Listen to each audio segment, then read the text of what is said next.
ఆది గారు. ఎస్, ఇంకా పాజిటివ్ వైబ్రేషన్ ఎప్పుడు చూడలేదు నేను. అంత మొత్తం బయోపిక్ చూసినట్టు అనిపించింది ఆది గారు మాట్లాడుతుంటే. ఇక లుంగీ పంచు చివర అంచు కూడా నలగదండి పంచు తర్వాత ఇంకేం మాట్లాడదాం.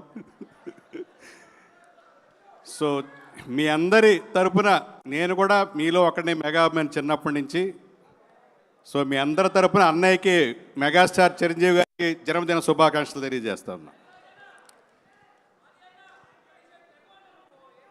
ఎంత అదృష్టం అంటే కర్ణాటకలో పుట్టి పెరిగిన వాళ్ళం మేము.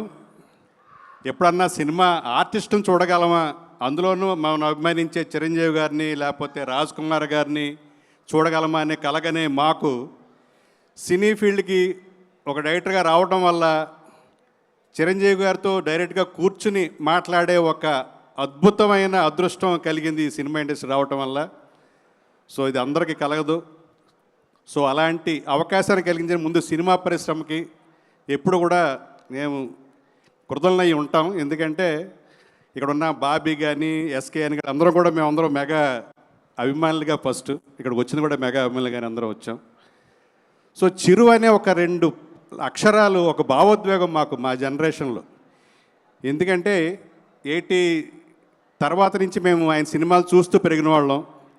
ఇప్పుడు జనరేషన్ కూడా 80 నుంచి ఆయన సినిమాలను రోజుకొక సినిమా, వారానికి ఒక సినిమా చేస్తే మేము ఎలాంటి ఎనర్జీని ఆయన నుంచి మేము ఇన్స్పిరేషన్గా తీసుకున్నాము, ఎనర్జీ మా దాంట్లో సరఫరా అయ్యిందో అది మీలో కూడా ఆ ఎనర్జీ వస్తుంది ఇప్పుడున్న జనరేషన్కి.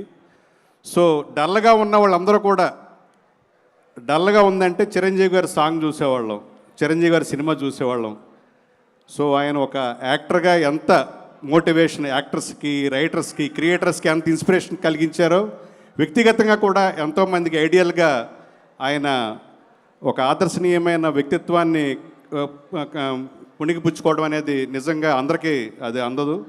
ఎందుకంటే ఒక పక్కన అభిమానులకి గౌరవం పెంచింది ప్రపంచంలో ఆయనే అని చెప్పాలి.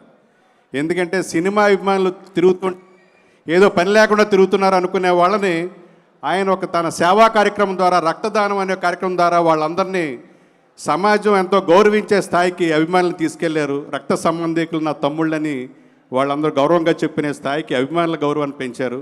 సో ఇలా సినిమా పరిశ్రమకి ఎటువంటి కష్టం వచ్చినా, ఎటువంటి అవసరం వచ్చినా ఆయన అందరూ సినిమా పరిశ్రమకి పెద్ద ఆయన అంటుంటే కూడా నేను పెద్దన కాదు, ఈ సినిమా పరిశ్రమ నేను బిడ్డని, మీకు ఏ కష్టం వచ్చినా నష్టం వచ్చినా నేను మీ పక్కన ఉంటానని ఎప్పుడూ అందుబాటులో ఉంటూ సినీ పరిశ్రమలో ఏ కష్టం వచ్చినా, ఎవరికి ఇబ్బంది వచ్చినా త్వరితగతిన వాటిని పరిష్కారం తీసుగా ఆయన ఎంతో సినిమా పరిశ్రమకి. అలాగే ఈ ఏజ్లో కూడా ఆయన సినిమా మీద సినిమా తీస్తూ ప్రేక్షకులను ఇప్పుడు కూడా అలరించడం అనేది నిజంగా ఆయన ఎంతోమంది హీరోలకి, టెక్నీషియన్స్కి ఎంతో ఆదర్శం. అలాంటి అన్నయ్య ఇక్కడే మళ్ళీ మేము ఆయన 100th బర్త్డేని ఇక్కడ రావాలి మేమందరం కూడా. సో ఆయనకి నిండు 100 ఏళ్ళు ఆయురారోగ్యాలతో ఉండాలని కోరుకుంటూ ఒక అభిమానిగా మరొకసారి జన్మదిన శుభాకాంక్షలు. థ్యాంక్ యూ వీరశంకర్ గారు. Thank you so